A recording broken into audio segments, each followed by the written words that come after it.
ఆదికాండము 24వ అధ్యాయము 50వ వచనం నుంచి 60వ వచనం వరకు చదువుకుంటాం. లాబాను బెతూయేలు. ఇది యెహోవా వలన కలిగిన కార్యం, ఏమైతే అవునని కానీ కాదని కానీ చెప్పలేదు. ఇదిగో రెబ్కా నీ ఎదుటనున్నది, ఆమెను తీసుకొని పొమ్ము. యెహోవా సెలవిచ్చిన ప్రకారము ఈమె ఈ యజమాని కుమారుని భార్య అగునుగాకని ఉత్తరమిచ్చాడు. అబ్రహాము సేవకుడు మాటలు విని యెహోవాకు సాష్టాంగ నమస్కారం చేశాడు.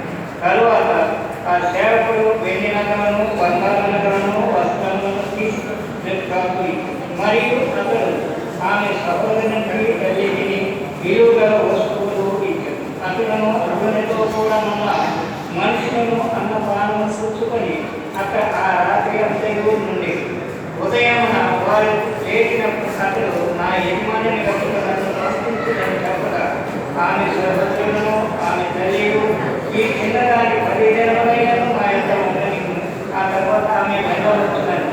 అప్పుడు అతడు యెహోవా నా ప్రయాణమును సఫలం చేసిన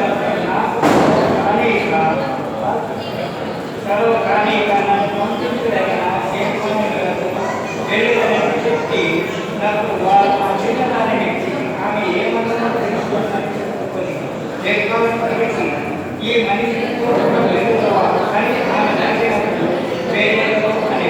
కాబట్టి వారు తమ సహోదరి రెబ్కాను ఆమె దారిని అబ్రహాము సేవకుని అతనితో వచ్చిన మనుషులను చాలా అడిగినప్పుడు వారి రెబ్కాతో మా సహోదరి నీవు వేలకు తెలియవచ్చుగా నీ సంతోషాలు తమ పొగవారి పేరుని నీ స్వాధీనం పంచుకుంటుంది కాకని ఆమెను జీవింపగా రెబ్కాయు ఆమె కనికట్టెలను లేచి వంటెన లేచి ఆ మనిషిని వెంబడి వెళ్ళి అటు ఆ సేవకుల రెబ్కాను తోడుకొని ఇస్సాకు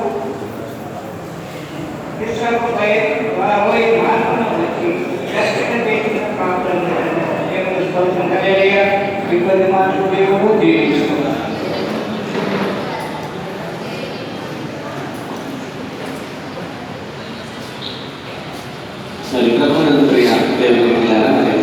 మనకు సీనియర్ గురువర్యులు మరి దర్శన కృష్ణా గోదావరి అధ్యక్ష బృందంలో సీనియర్ గురువర్యులు మన సిఎస్ఐ చైర్మన్ పట్టుబెల్లి ఈయనని, అంతేకాకుండా వారు మా మేనమామ గారి కుమారుడు, మా బావగారు అన్నమాట. మరి కాబట్టి వారికి కొద్ది నిమిషాలు వాక్యాన్ని అందించమని చెప్పి వారిని అడిగినప్పుడు వారు ప్రేమతో అంగీకరించినందుకు వారికి వందనాలు తెలియజేస్తున్నాను. మరి వారు వాక్య పరిచయం జరిగించిన పూర్వము పాస్టర్ దాసన్ గారు